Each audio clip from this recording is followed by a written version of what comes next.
Hi, my name is Christoph Salge, and today I'm going to talk about perspectives for social intrinsic motivation in HRI at the workshop on robot curiosity and human-robot interaction. To give a brief overview,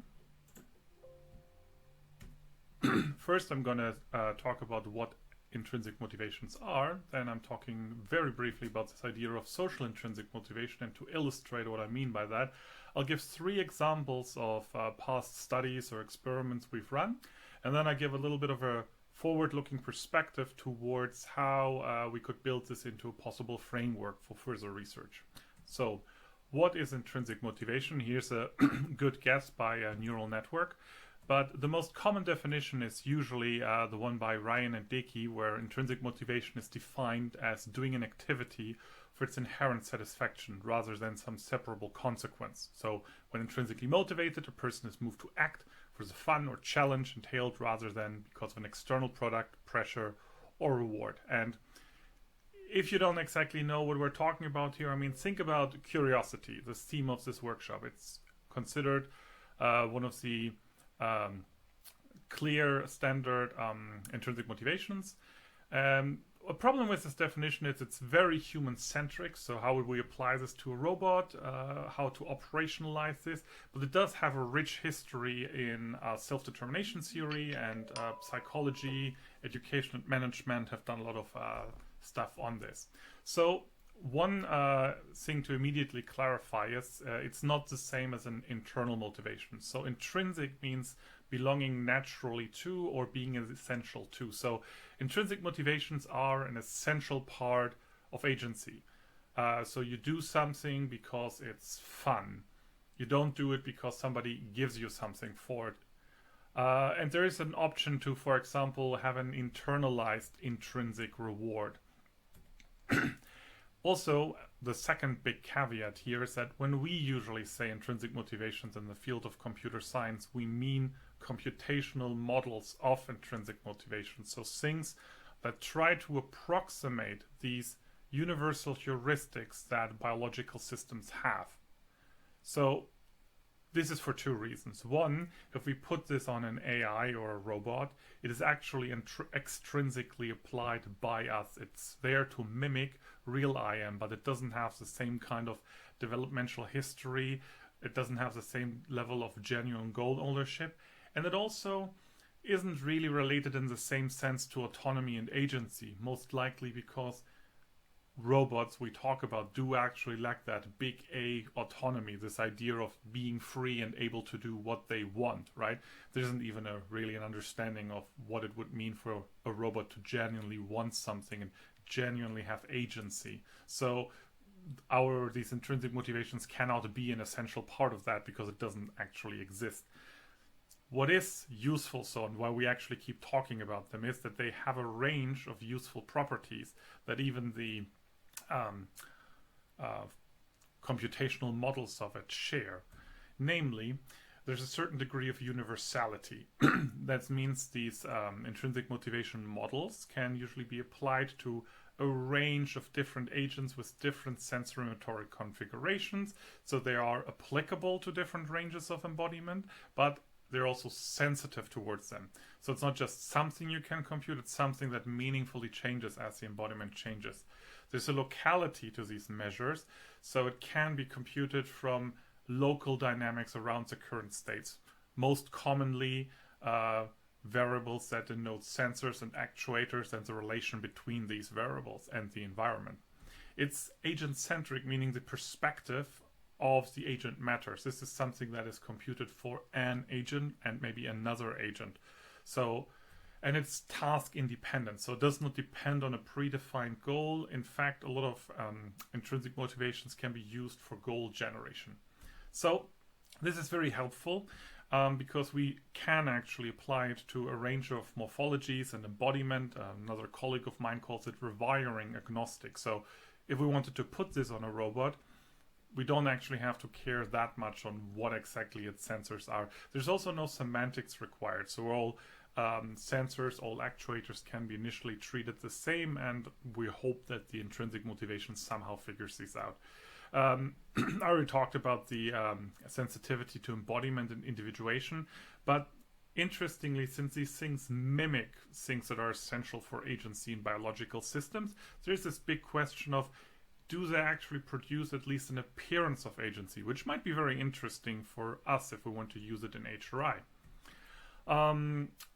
Oye and Kaplan, who early on did work in this field of computational models of intrinsic motivations, gave a taxonomy where they talked about different candidate measures. So they talked about drives to manipulate, drives to explore, which is a bit like motor babbling, then the reduction of cognitive dissonance, which is our usual understanding of things like curiosity, that you have some kind of model and you want to update it. Optimal incongruity, where things like flow fit in, where you want to get new information but at the right rate. And then there's this motivation for affectance, personal causation, competence, and self-determination. So an intrinsic drive to have control over one's own life and one's own environment. There are a range of candidate measures that I've listed here. I'm not going to explain all of them, but all of these things do fulfill the criteria I've outlined and have significant research done in them. But what can we do with that in terms of social intrinsic motivation? So the core idea here is that the same principles that generate plausible and interesting single agent behavior should be used to generate and moderate social interaction. And I think if we're going to engage in that kind of research, there's three questions we can ask. First of all, we can just look at a robot or possibly an AI with IM behavior generation and ask, how are they actually perceived by a human? Then we can also ask, okay, if we put intrinsic motivation, or more precisely computational models used for behavior generation, on an artificial agent, can we actually use this to generate social behaviors? Will they emerge from like the system where there weren't the same social behaviors before? And also finally, can we use the same kind of approach to moderate existing social behaviors, to kind of nudge them in a direction?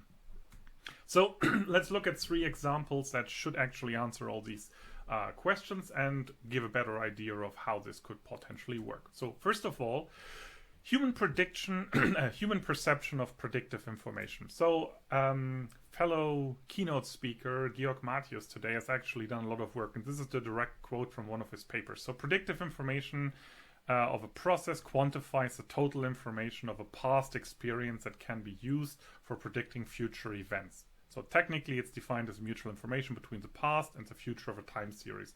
And this is actually from a paper where Georg pitches kind of a formalism to compute this for a robotic system, and he has and his collaborators have done a lot of work on creating behavior with that. And I've seen a lot of this work previously, and every time I saw it, you looked at it and went like, that looks lifelike and playful and very interesting. So we thought in our lab, we should actually have a proper HRI study to see, does this actually affect human perception of a robot in a kind of significant measure?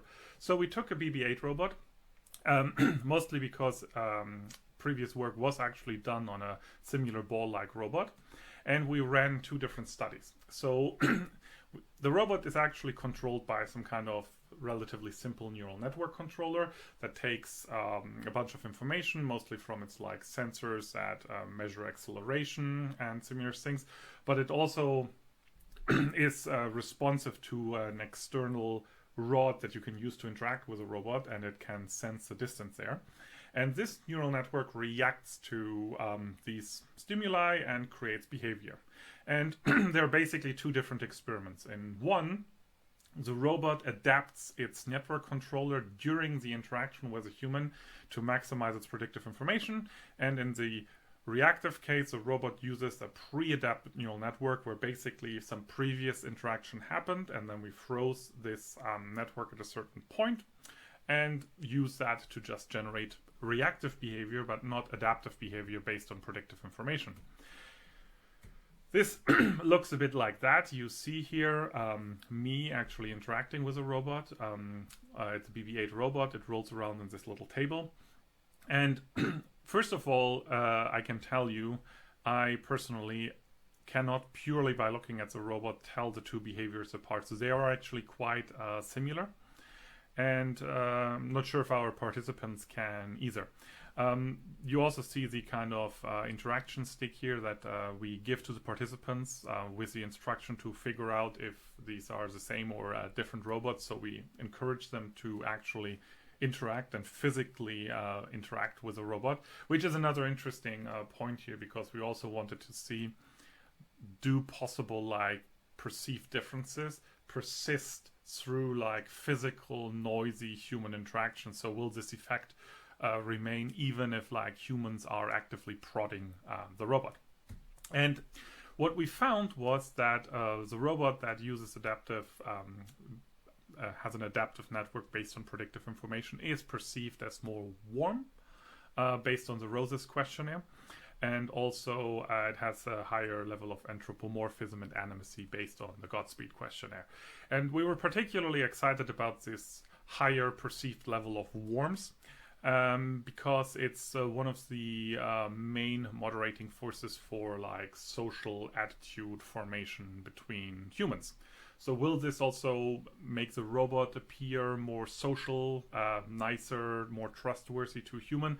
I mean, it's a subject for further study, and there's also some more interesting methodological things we could sort out here. I mean, a big challenge here is to find like a really solid baseline. But if you're interested in this work, I encourage you to check it out. It was done together with Markus Scheunemann, and there's a lot of interesting details there. But moving on, let's talk about coupled empowerment maximization. So specifically, first of all, what is empowerment? So empowerment is another intrinsic motivation that is high if you're in a state where your actions have the greatest perceivable impact on the world. So everything else being equal, you should keep your options open. You should be able to take many different actions, and they should lead to perceivable different outcomes. We formalize this, and I've actually have worked a lot in that specific measure in the past, as the channel capacity between an agent's actuator A and a sensor state S at a later point in time. Here you see an unrolled perception action loop with the formula. Empowerment has a long history of being used for single agent systems. So we've done like robot navigation, we've done like collision avoidance, empowerment automatically like balances a pendulum. There was some early work on like swarm behavior. You can actually do sensor evolution with it, so you can actually adapt a lot of different aspects of an agent based on this one measure. But we're going to talk about today specifically is the idea of using empowerment to create companion behavior for a dungeon crawler game that looks a bit like this. And what we want for this companion behavior, so we had this idea to kind of use empowerment to define its behavior generation. What we want is some kind of self-preservation from the agent, the companion. We want the companion to protect the player, who might be subject to being shot at by enemies, and we do want a certain degree of coordination between these two. And this is joint work with Christian Guckelsberger. So what we do is we actually look at like the three possible empowerment perspectives here. So first of all, there's this player empowerment. We can ask, can the companion act in a way to maximize the player empowerment, so the channel capacity from the player section to a later point in time. We can also ask, can the companion choose actions to optimize its own empowerment from its own actions at an even later point in time to its sensors? And also, can we look at transfer empowerment? So this is basically the channel capacity from the companion to the player's sensor values. And here you can see how this becomes like kind of unrolled in time. So at the very first time step, the companion chooses an action, which then creates a state. And for these subsequent states, we then actually measure the empowerment. And what we also do is we basically combine these three values with just like different coefficients. So we have these three measures, and we think that optimizing or maximizing the companion's empowerment ensures its own integrity.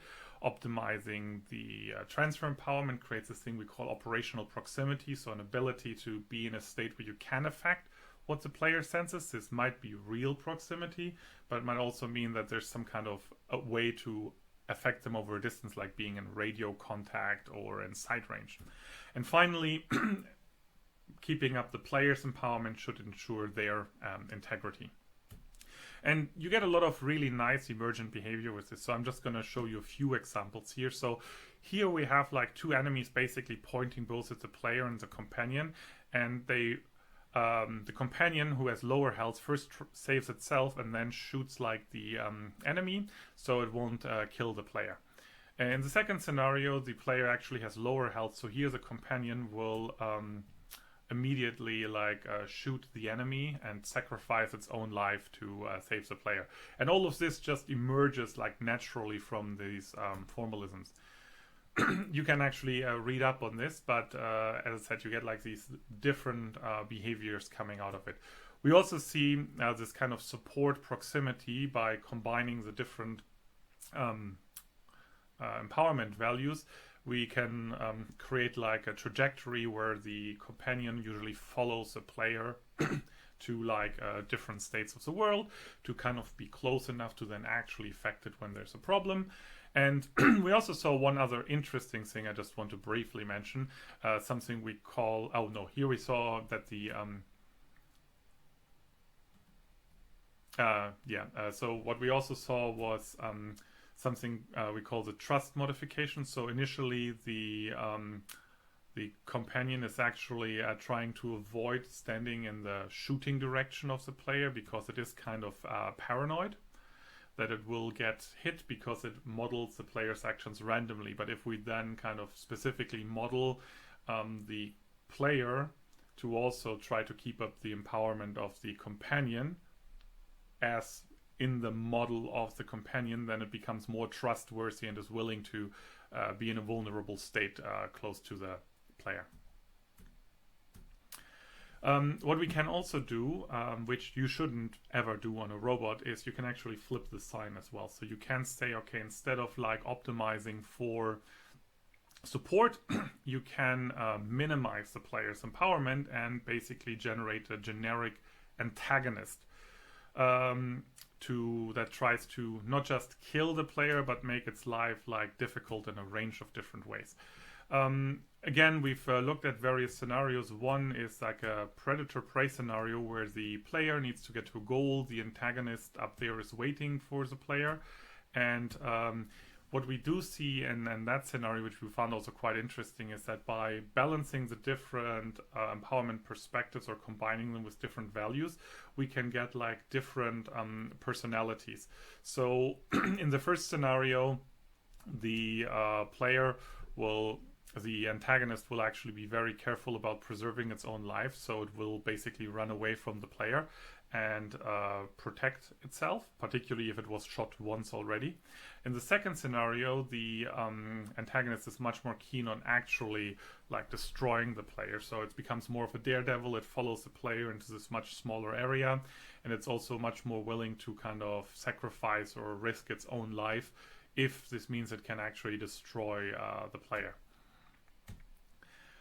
Similarly, we can create a lot of like interesting interaction affordances. So here we see a platform that's surrounded by lava, and even so the antagonist can't actually do anything directly to the player. It can push the player and will push the player into the lava. And taking this one step further, if we now actually like again change the weights again to make the transfer empowerment more meaningful to the antagonist, then the antagonist will push the player into the lava, which is quite damaging and will limit their options, but it will actually heal the player shortly before they expire, which is a bit like a James Bond villain that enjoys having power over what the player can do more than actually like killing the player. Once again, don't do that on a robot. But to sum this up, I mean, it's quite interesting. We see like a range of interesting, sensible social behaviors that emerge, all from kind of the same rough framework. And we see that different weights create different, what we would call maybe personalities or personality archetypes. And here's the next step we are currently undertaking is a human evaluation. So we want to look at if a human player interacting with these things online in a game would actually perceive these things differently and notice and have also these behaviors emerge. And we have done some empowerment on a robot too, but obviously the hurdles of realizing this in a robot interaction scenario are not impossible, but obviously much bigger. So we opted for a more game-based testing here first. Finally, just another very recent work is where I also wanted to demonstrate how this kind of transfer empowerment can enhance multi-agent reinforcement learning. So can we actually modify goal-based social behavior? So for this, let's quickly combine MARL, multi-agent reinforcement learning, with transfer empowerment as discussed earlier. So here we have a simple speaker-listener scenario. By the way, this is joint work with Tessa van der Heijden. And the idea is that the speaker sees a goal and can basically, the goal, there are several landmarks in the environment and can basically give some, it has a variable to communicate some of these landmarks with a limited set of symbols. And the listener can go up, down, left, right, and wait, and it has to get to the goal as quickly as possible. The joint reward function is basically how quickly it gets to the goal. And in the first scenario, you have 3 landmarks and 3 symbols, so a direct, like indexical communication strategy works. In the second one, we actually have 6 landmarks and only 5 symbols. So here you should switch to an action-oriented strategy where the speaker tells the listener what to do. And the most challenging scenario, we have also added 6 obstacles where colliding with them gives an additional negative reward.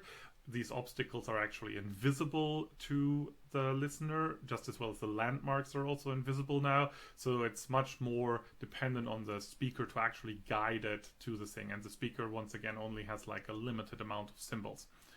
And what we see is you get behavior like this. So the speaker gives kind of some, uses communicative symbols, and the listener moves to the target.